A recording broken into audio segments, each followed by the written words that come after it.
Wow, time flies, doesn't it? To think it's already been a year since we've got our grubby hands on the Nintendo Switch 2. With a new console comes franchise resets, brand new experiences, and Nintendo's output has kept me well fed throughout this first year. But even throughout this exciting period, what intrigued me the most were Nintendo's efforts to bring some of its Switch 1 sweet to next-gen parity, mainly through their conveniently named Nintendo Switch 2 editions. Nintendo Switch 2 Edition seems to be this era's Wii U ports, doubling as not only enhanced experiences for existing owners, but also as a re-release to put on store shelves and to fill out that year's schedule. But these next-gen upgrades, like the company's attempts at communicating to their fans, have been widely inconsistent. From price, scope, to even the quality of the upgrade itself, it's been all over the place. So during this rollout, I began to wonder, why are these Switch 2 editions all over the place? What are the qualities that separate the good from the bad? And how can future Switch 2 editions avoid these problems? These three questions kept recurring throughout my mind, and I believe within Nintendo's Year 1 slate of Switch 2 editions lie the answers. So we'll be evaluating all 9 of Nintendo's Year 1 Switch 2 editions, the good, the bad, and everything in between, to figure out what's up with the consistent inconsistencies with Nintendo Switch 2 editions. But before we dive in, we need to ask ourselves one thing. What makes a good Nintendo Switch 2 edition to begin with? As I established before, these Switch 2 editions have been anything but consistent. Some set out to improve resolution and frame rate, while others go above and beyond, adding additional content as part of the package. We'll evaluate these upgrades based on 2 criteria. 1. How effectively does the Switch 2 edition enhance the original experience, i.e., how transformative are the resolution and frame rate bumps, and how much content does the upgrade add to make it worth double dipping? And 2, how much value do you get out of paying for this upgrade, i.e., how much content/enhancements do you get comparative for the asking price? I believe a good Switch 2 edition is one that has the perfect balance of both criteria, making it a no-brainer if you want to play these games on Nintendo's next-gen hybrid. Okay, so now that we know what makes for a good Nintendo Switch 2 edition, we can use these 2 criteria to understand the many problems that plague Nintendo's suite of next-gen upgrades. We'll be going in chronological order, so there's no better place to start than... On launch day, we got our first set of Switch 2 editions, and they've been the most heavily requested ever since we first heard inklings of this new console. Breath of the Wild and Tears of the Kingdom Switch 2 editions do exactly what you expect. Upping the frame rate to 60 FPS, 4K, HDR, an extra save file, faster loading times, and yeah, it's night and day. This is just the de facto way to play both of these games, especially Tears of the Kingdom, because that game chugged on Switch 1 if you looked at it funny, and I'm kinda jealous for the 4 people who will have their first experiences with these games with this Switch 2 edition. But hey, doesn't all of this just sound like the updates enhancing Switch 1 games to Switch 2 for free? What makes this worth $10 a pop? There's the Zelda Notes feature that lets you have Zelda GPS and you can have voice lines from Zelda about areas throughout Hyrule that don't really amount to anything at all. Outside of the enhancements, there's nothing else justifying its asking price. Zelda Notes is a cute addition, but outside of having the feature of sharing your Ultra Hand creations via QR codes, the app just feels superfluous. Since it's isolated from the rest of the game, I often find myself forgetting that it exists. It feels like it was created in an attempt to give the Switch 2 edition more perceived value rather than providing anything substantial. It doesn't help in Breath of the Wild's case, you still have to purchase the expansion pass, even after upgrading to the next-gen version, to get the full experience on the Switch's successor. So while I do like these 2 Switch 2 editions, and I think the enhancements are substantial compared to the original experience, they are fighting to prove their worth compared to the free offerings Nintendo provided on the same day. So we're off to a rocky start with our first pair of Switch 2 editions. Surely the next one will turn things around. If only. In July came the second Switch 2 edition, with Super Mario Party Jamboree, Nintendo Switch 2 edition, plus Jamboree TV. This was the first of the second type of Switch 2 editions, those that go beyond performance enhancements and expand upon the original experience. On paper, Jamboree TV looks to be a decent package. 2 new modes, more rule sets for Mario Party mode, game share support, and 20 brand new minigames using the features of Nintendo's shiny new console. And that's on top of those promised performance enhancements. So what's the catch? Well, everything I just mentioned is siloed off into its separate mode on startup. The Mario Party experience does technically get sharper visuals, only in Jamboree TV mode. So the Nintendo Switch 2 edition branding feels misleading. Mario Party, Free Play, and the 2 new modes are the only thing you can play here. The 2 new modes, Carnival Coaster and Bowser Live, are a ton of fun. But not only are they not deep enough to carry this package on their own, but also, they can't even be played online, which just baffles me. So that leaves the new rules for Mario Party mode and the new minigames. Frenzy Rules and Tag Team are a neat way to freshen up the Mario Party experience, and the minigames, much like any Mario Party, are top-notch and make for an excellent showcase of mouse mode, but 14 minigames being available alongside these new rule sets makes me feel like something's missing. I think these could have been better if they were paired with an additional board or two, but them alone makes the Mario Party editions feel a little lackluster. And that's the word I would describe Jamboree TV. Lackluster. It does expand Jamboree in its own section.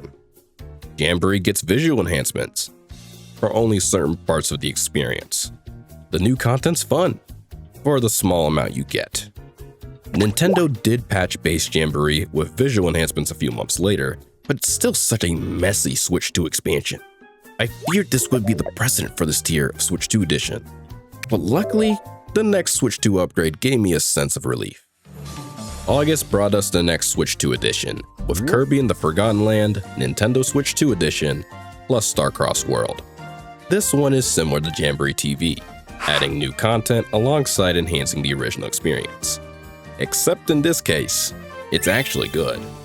You get a pretty good amount from Starcross World.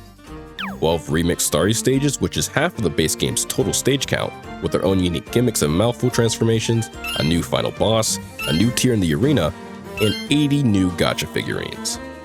I really enjoyed my time with Starcross World. The new stages are easily some of the best in the game, and 60 FPS just makes the game feel that much better. I'm genuinely considering a replay just because how good the game feels to play now. But what's the catch? You want to know how long it took me to complete all the content in Starcross World? 3 hours.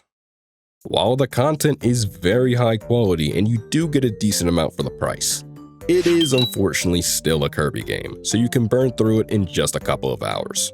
I think the package fares better if you missed out on Forgotten Land initially, as you get a fantastic Kirby experience on top of the new stuff. But unless you're a Kirby aficionado like me, $20 is a tough ask, regardless of its quality. If we're judging Starcross World in isolation, I think the package is really damn good, but unfortunately falls into the same issue that plagued Zelda and Jamboree's Switch 2 editions, a struggle to prove its value. Almost became our benchmark for Switch 2 editions, but fell just a tad short.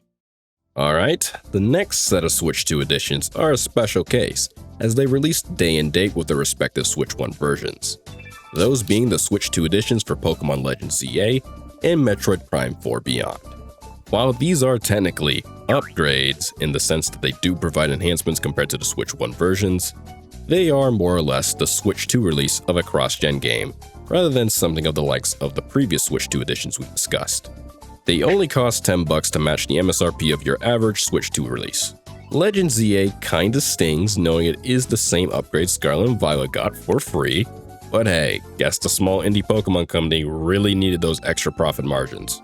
Prime 4's Switch 2 edition is better with an added quality mode that bumps the game to 4K while maintaining 60 FPS, or performance mode, which allows the game to run at a silky 120 FPS. 100 FPS and above is usually my go-to for shooters, so being able to play Prime 4 at these high frame rates in the palm of my hands was a treat, regardless of the rest of the game's quality. Oh, and mouse mode aiming is cool. It's seamless and surprisingly comfortable. But yeah, nothing much besides that. But instead of 2 titles having a Switch 2 edition out of obligation, what if you get a Switch 2 edition that feels so inconsequential you question why it was even a paid upgrade to begin with? That's how I feel about Animal Crossing New Horizons Nintendo Switch 2 edition.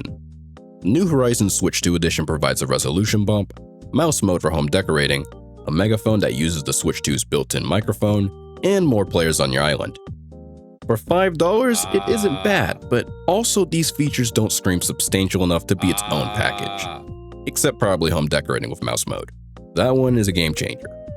It doesn't help that this release was paired with New Horizons' more substantial 3.0 update, offering plenty of content for a game years into its life, which ends up making the Switch 2 edition feel incredibly underwhelming by comparison. Like, why make this a separate release instead of making it a part of the free update? It's almost like they just wanted to slap one of their best-selling games on Switch in a fancy red box. Yeah, that was probably the reason why. While the price is a value winner, it still feels like I didn't get my money's worth. But what if instead of a Switch 2 edition being underwhelming, what if it's just bad? Well, that question's answered with Xenoblade Chronicles X Definitive Edition Nintendo Switch 2 edition.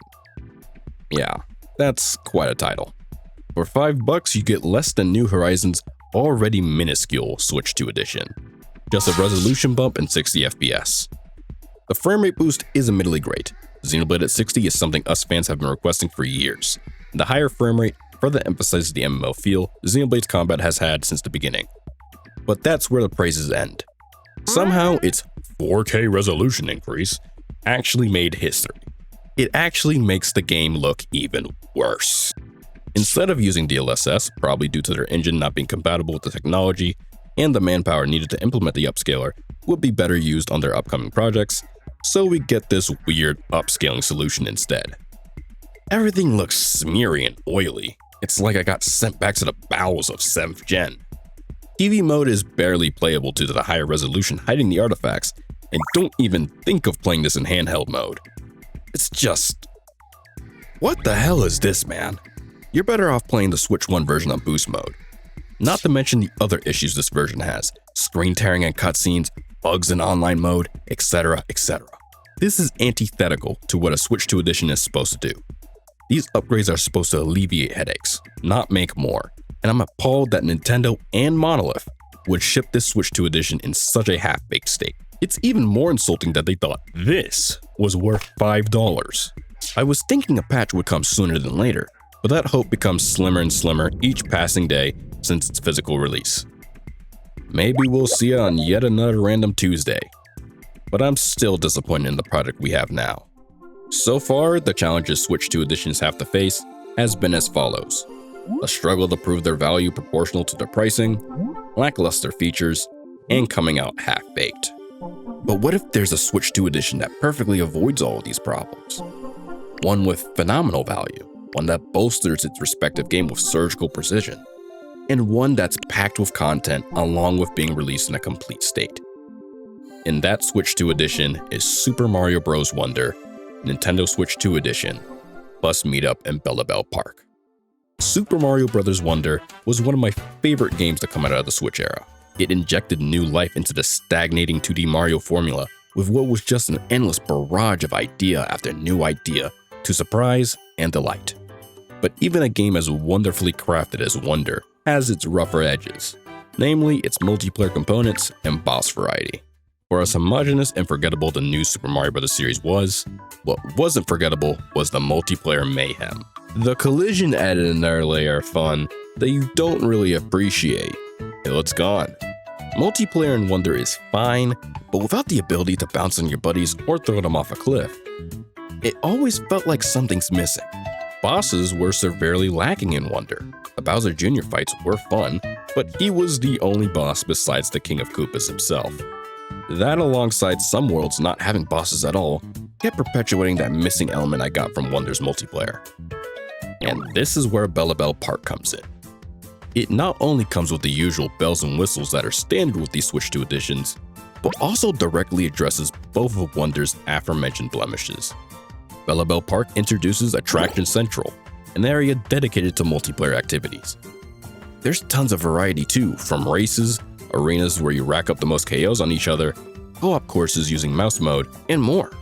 You can play them either online or locally, even though the activities are skewed for local play than online, along with online being unfortunately restricted to only friends, which is a bit of a shame. But even with these blemishes, Attraction Central turns Wonder's multiplayer from lackluster to some of the best multiplayer fun I've had in a Mario game. Alongside game share support for the entire game, you can even play the local attractions online or get people who don't own Wonder in on the fun.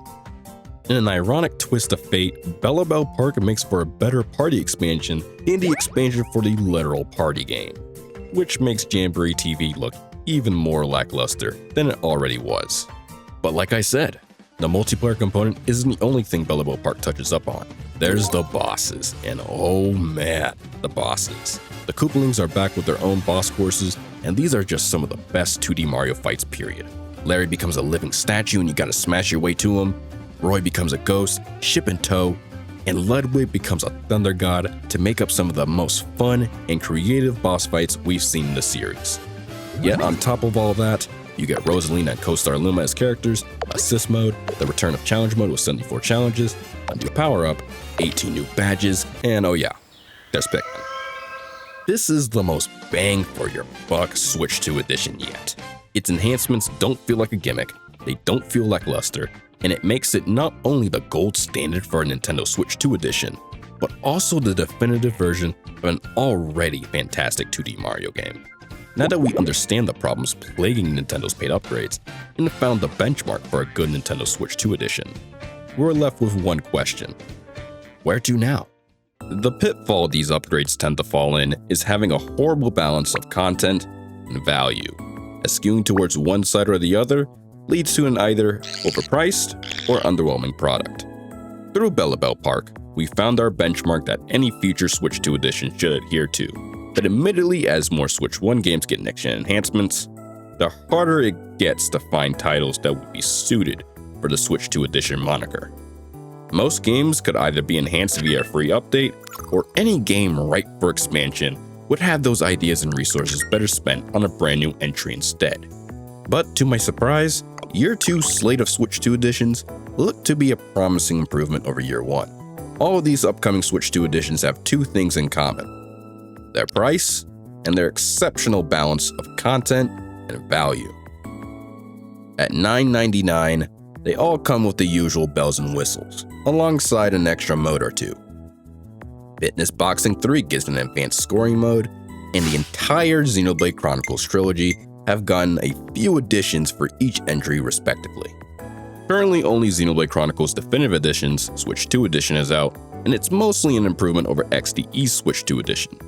It still uses a similar upscaling solution seen in XDE's Switch 2 edition, but it's nowhere near as noticeable in both docked and handheld play. I wish this upscale wasn't here, but unless you're zooming in, you won't notice much. The new Ether Jet lets you zoom around the world at high speeds, and it's a ton of fun. It even comes with its own racing minigames to unlock new gear. Lastly, all of the heart-to-hearts have been fully voiced with the entire cast back as well. It makes Xenoblade 1's heart-to-hearts feel more alive, and it's a great motivator for me to push through Xenoblade 1's horrible affinity system to view them. Sounds good, right? Sadly, this version suffers from strange frame rate hitches from time to time. Ironically enough, XDE Switch 2 edition didn't suffer from this problem. I wouldn't call it unplayable, but it's an unfortunate blemish on an otherwise great package. But still, you get a decent amount for just $10. Hell, I got more mileage out of this Switch 2 edition than one like Jamboree TV, which is double the price. And the other two entries look to be following suit at the same price, providing an excellent balance of content and value. This is what I like to see from Switch 2 editions going forward. If there is a candidate I would like to propose for the Switch 2 edition treatment, it would be Metroid Prime Remastered. It would be pretty straightforward, incorporating the features from Prime 4 Switch 2 edition into the remaster. I think it could be priced the same as New Horizons and Xenoblade X's upgrades, since Prime Remastered lacks the new game freshness Prime 4 had, but you can never predict this company's wondrous decisions. But we have to remember, since these Switch 2 editions also double as re-releases for Nintendo's schedule, any game that hasn't had a Switch 2 edition yet is fair game. but I hope they're more like Bellabel Park and the Xenoblade Trilogy upgrades than any of the other Year 1 Switch 2 editions. Nintendo Switch 2 editions have been an interesting experiment. One I can't say has been a resounding success. While I've enjoyed the majority of Nintendo's upgrade slate, I believe they are a microcosm of Nintendo's controversial pricing strategies throughout the Switch 2's first year. They either end up feeling overpriced or underwhelming due to not only the features provided in the package, but also because of the free updates Nintendo has been providing to games throughout as well. But upgrades like Starcross World and Bellabel Park bring genuine promise to what Switch 2 editions can bring to the table.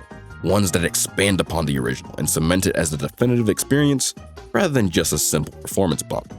It's why, despite my qualms with Nintendo's rollout, that I'm still looking forward to these upgrades. And with Nintendo turning a new leaf with their recent pricing strategies and their upcoming wave of upgrades, I think the future is bright for Nintendo's upgrade path. Hope you all enjoyed this smaller sized video.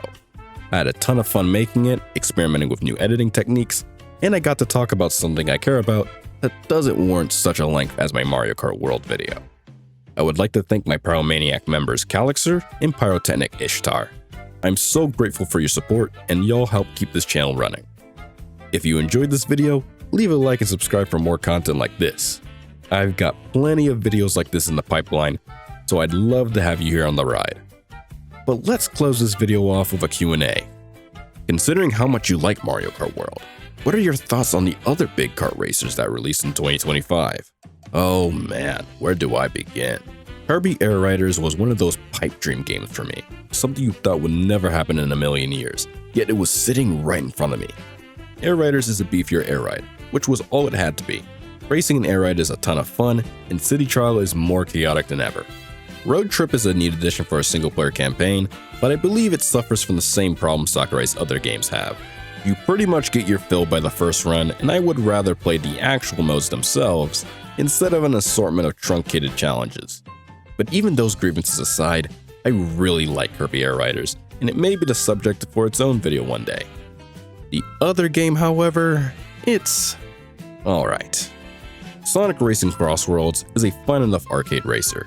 The game feels what you expect out of Sonic's racing repertoire, and it's great. Unfortunately, I think it suffers in its track design being not all too interesting. The Crossworlds are a cool concept, but they can't be anything but a way to mix up the race, so their track design is incredibly simplistic. The gadget system theoretically allows for deeper player expression, but I feel that it falls into the same pitfalls as Mario Kart's kart customization, and I think the item play can get way too chaotic. Luckily, the game feel is still phenomenal enough to make the game still fun in spite of my qualms, but I have no reason to play it outside with friends. At least I can get enjoyment out of the absurdity of playing as Hatsune Miku on a Minecraft track. What are your 10 favorite gaming franchises? That's a tough one. The list would probably be this, all in that order.